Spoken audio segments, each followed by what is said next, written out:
इस वीडियो हम बात करने वाले हैं इग्नू के पासिंग मार्क्स के बारे में।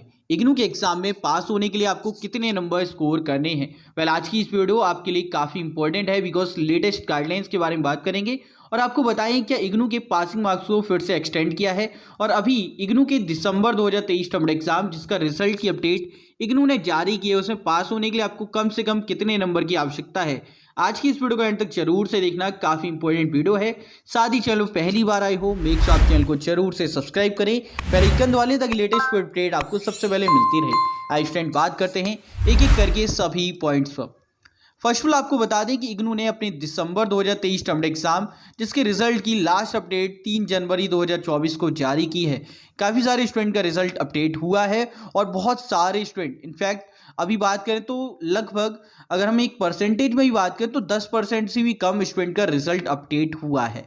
अभी बहुत सारे स्टूडेंट का बहुत सारे कोर्सेज का रिजल्ट पेंडिंग है, सो टेंशन वाली बात नहीं है, वेट करो आपका रिजल्ट भी अपडेट हो जाएगा। खैर यहाँ पे हम मेन मुद्दे पे आते हैं जो कि है आपका minimum passing marks required in IGNOU exam, यानी कि जो दिसंबर 2023 टर्म एग्जाम हुआ है उसमें पास होने के लिए कितने कम से कम नंबर आपको फोड़ने थे। अगर हम गूगल की बात करें तो वहाँ पे आपको देखने को मिलेगा कि जो पहले मार्क्स थे 35 उसे अब इंक्रीज कर दिया 40 हो गए, मतलब कि 40 नंबर आपको कम से कम स्कोर करने होंगे इग्नू के एग्जामिनेशन पास होने के लिए बैचलर डिग्री के लिए। अब क्या ये सही है या फिर नहीं, आइए इस पर बात कर लेते हैं बिकॉज इग्नू की अकॉर्डिंग ही हम यहाँ पे देखने वाले हैं। इग्नू की प्रोस्पेक्टस और जो प्रोग्राम गाइड है उससे भी बात करूंगा और जो मैंने प्रेजेंटेशन आपके लिए बनाई है उस पर भी बात करूंगा। फर्स्ट ऑफ ऑल हम प्रेजेंटेशन पे बात करते हैं और आपको क्लियर आउट करते हैं, फिर हम एक्चुअल जो इग्नू की प्रोग्राम गाइड है उस पर भी हम बात कर लेंगे। सो हमारी प्रेजेंटेशन है what is minimum passing marks in IGNOU. आपको सिंपल कट बताने वाला हूं कि पासिंग मार्क्स कितने हैं, एक एक करके प्रोग्राम वाइज बात करते हैं। पहले हम बात करते हैं बैचलर डिग्री के प्रोग्राम में पास होने के लिए कितने नंबर आपको स्कोर करने हैं। आपको पता है कि एग्जामिनेशन जो आपके हैं वो एक तो 100 मार्क्स का पेपर होता है और एक 50 मार्क्स का। जो 25 है वो प्रैक्टिकल के जनरली रहते हैं, तो उसको हम यहाँ पे हटा देते हैं साइड। हमें बात करनी है 100 और 50 मार्क्स की, क्योंकि उस टर्म एग्जाम आपके यही होते हैं। तो अगर 100 मार्क्स का आपका कोई पेपर है तो कम से कम आपको 35 नंबर उसमें स्कोर करने हैं। 35 नंबर से एक भी कम है तो आप फेल हो रहे हैं उस कोर्स के अंदर।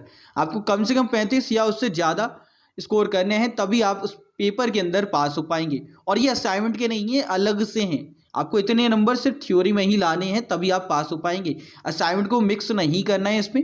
और मेन बात कि अगर आप ग्रेड कार्ड में और यहाँ पे टर्म एग्जाम में चेक करते हैं दोनों ही डिफरेंट होते हैं बिकॉज ग्रेड कार्ड में आपके जो मार्क्स हैं वो 100 में शो होते हैं और ये जो टर्म एग्जाम रिजल्ट है उसमें 50 या फिर जितने नंबर का पेपर है उतने में से अपडेट किए जाते हैं।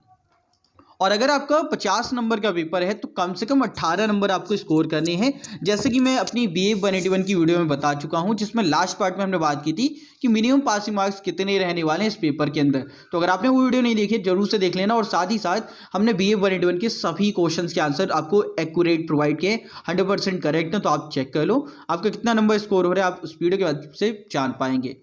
तो आइए बात करते हैं अगेन अपने आने वाले टॉपिक्स के बारे में। अब है हमारे पास में मास्टर डिग्री प्रोग्राम के स्टूडेंट्स के लिए। तो मास्टर डिग्री में अगर आपका 50 नंबर का पेपर है तो मिनिमम आपको 20 मार्क्स स्कोर करने हैं। और अगर 100 मार्क्स का पेपर है तो कम से कम 40 नंबर आपको स्कोर करने होंगे तभी आप उस पर्टिकुलर पेपर के अंदर पास हो रहे हैं। अगर एक भी नंबर कम है तो आपकी बैकलॉग है, आपको दोबारा से एग्जाम देना पड़ेगा। और ये तो है थ्योरी की मार्क्स। असाइनमेंट में भी अगर हम बात करें तो असाइनमेंट आपके 100 मार्क्स के होते हैं, चाहे आप बैचलर डिग्री के हैं या फिर मास्टर डिग्री के हैं। तो आपको मिनिमम जो स्कोर है ना वो आपका 40 मास्टर डिग्री के लिए और 35 आपका बैचलर डिग्री के लिए होना चाहिए असाइनमेंट के अंदर भी। ओके और असाइनमेंट, प्रैक्टिकल और थ्योरी ये तीनों ही इंडिविजुअली आपके रिजल्ट को काउंट किया जाता है, बाद में कंबाइन किया जाता है। इन सभी में आपको इंडिविजुअली पासिंग मार्क्स लाना कंपलसरी होता है, आपके कंबाइन करके पासिंग मार्क्स नहीं बनते। इस बात को विशेष तौर पे याद रखें। आपको तीनों में ही जो तीनों कंपोनेंट हैं असाइनमेंट, थ्योरी एग्जाम और प्रैक्टिकल, तीनों में ही इंडिविजुअली आपको पासिंग मार्क्स लाने होते हैं। ऑल राइट, ये थी आपके लिए इंपॉर्टेंट अपडेट जो मैंने PPT के माध्यम से आपको सॉर्ट आउट की है। अब यहाँ पे मेन बात पता है क्या है? मेन बात है कि यार आपकी इग्नू की जो प्रोग्राम गाइड है उसमें क्या दे रखा है, तो आइए उस पर भी हम बात कर लेते हैं। प्रोग्राम गाइड में अगर आप देखेंगे तो इवैल्यूएशन आपको गिवन है। अगर आपके 60% या उससे अबव हैं तो फर्स्ट डिवीज़न, सेकंड डिवीज़न के लिए आपके 50 से 59.9 होने चाहिए तो आपकी सेकंड डिवीज़न होगी। और पासिंग की बात करें तो 35% से 49.9, अगर आपके 35% से अबव हैं तो आप पास हैं। ओके इसके अलावा अगर आपके बिलो 35 यानी 35% से कम मार्क्स हैं तो यार आप फेल हो रहे हैं। इसे आप मार्क्स की कैटेगरी में डाल सकते हैं कि अगर 35 नंबर से कम है तो आप फेल हो रहे हैं बैचलर डिग्री के अंदर, और मास्टर डिग्री में यही मिनिमम स्कोर आपको 40 हो जाता है।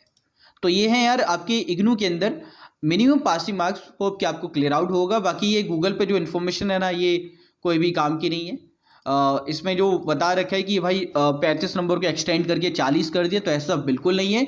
मिनिमम मार्क्स अभी भी बैचलर डिग्री के लिए 35 ही है। 35 मिनिमम स्कोर है आपका 100 में से, और 18 है आपके 50 में से। और ये बैचलर डिग्री के लिए एक्सेप्ट BCA, अगर आपका BCA कोर्स है तो आपके वही 40% आपको मिनिमम लाने होंगे, यानी 50 नंबर पेपर में 20 नंबर और 100 नंबर के पेपर में 40 नंबर। और मास्टर डिग्री के लिए भी सेम है। तो होप कि आपको क्लियर आउट हुआ होगा सभी पॉइंट्स की इग्नू के एग्जाम में पास होने के लिए कितने नंबर आपको कम से कम लाने होंगे। अगर ये वीडियो आपको पसंद आई तो इस वीडियो को लाइक एंड शेयर कर दें, और ऐसी और अपडेट पाने के लिए चैनल को जरूर से सब्सक्राइब करें। इस वीडियो में इतना ही, मिलते हैं एक और अपडेट एक और नई वीडियो में, तब तक के लिए जय हिंद जय भारत, बाय दोस्तों।